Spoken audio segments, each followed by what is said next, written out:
Now, most states in South India have also relaxed curbs. Karnataka government has allowed public transport services to operate. Shops to open up from today have also been given permission, except in containment zones. But as hotels continue to remain shut, the State Hotel Association has decided to stop home delivery services as a sign of protest. Citing the high numbers of coronavirus cases, Tamil Nadu government has decided to continue the lockdown restriction in 12 districts, which include Chennai.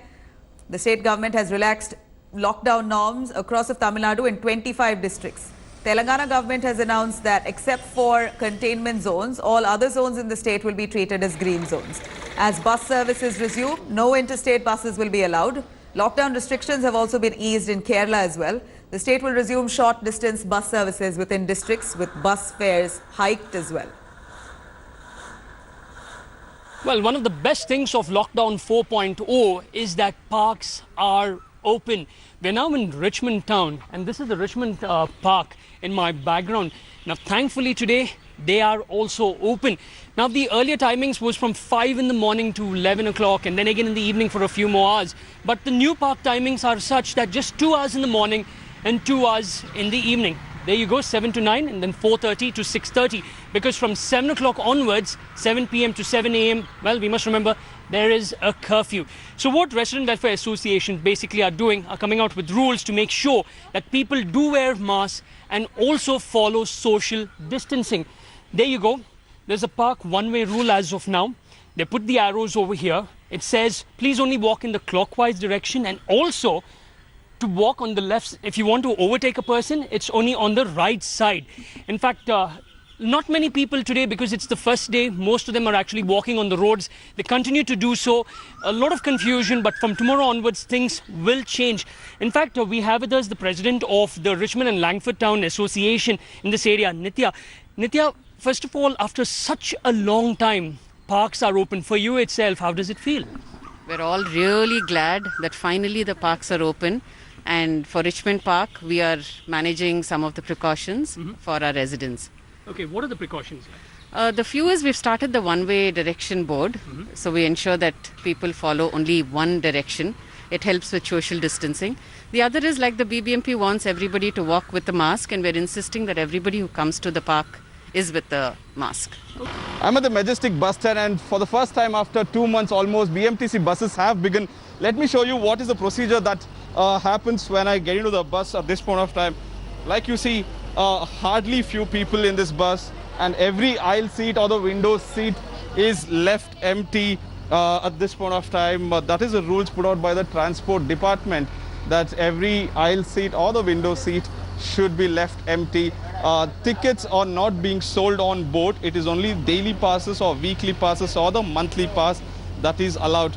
This is starting from Majestic bus stand, and this bus is going to Koramangala bus station, and in between there will be no stoppage as such. It will be from point A to point B. There will be no middle stopping is what we are told. Not only the buses, but also autos have been allowed to ply on road. The autos, as you can see, for the first time in 2 months, that is since maybe March 24th or even before that, for the first time that the autos are plying as well. This is unusual scenes for Bengaluru in the last 2 months, that buses and autos together have come down to the road. This is the day one of lockdown relaxation in Karnataka. BMTC buses, cabs, autos are all allowed to operate in Bengaluru. Now we have with us Karnataka Medical Education Minister K. Sudhakar, who is here to explain to us in detail the plan that the state government has finalized for Karnataka. Let's quickly go over to him. Mr. Sudhakar, Karnataka has allowed some opening up of public transport. In fact, transport has been allowed. Will this really allow the city and the state to come back to normalcy, or will the opening be a graded one? See, it can't be normal at completely post 4 lockdown. There will be definitely a gradual release from the lockdown, because Karnataka state, as you know, we have prepared in a very, very nice way, especially in terms of testing. We have more than 45 labs today from 2 to 45 year rose in last 1.5 to 2 months. Similarly, about 1 lakh beds in the state is prepared. The quarantine, that is institutional quarantine system, is also maintained. We have 2 different strategies we are adopting for the rural and urban areas to contain this pandemic. So I think now we have to balance between life and livelihood. We have to kickstart the economy, and so in order to do that, we need to do it in a very staggered approach. That's what we are doing. So we have released some public transport with physical distancing, and we requested the guideline is such that only 30 passengers should be allowed in a capacity of 50 people in a bus. So that is how we are going forward. Right, Mr. Sudhakar, but how will you enforce social distancing? And without social distancing here and masks in compulsion, we know that this entire plan could fall through. The state has already formulated a robust plan, but without norms being followed, it holds no good. Absolutely, the responsibility to contain this pandemic does not lie only with the government. Of course, government will take more responsibility and will try to do its best. But our appeal is that every Indian citizen should cooperate with the government and act responsibly by following very strict guidelines of the government. They have to wear masks. It is a mandatory. Secondly, the health hygiene protocols should be followed.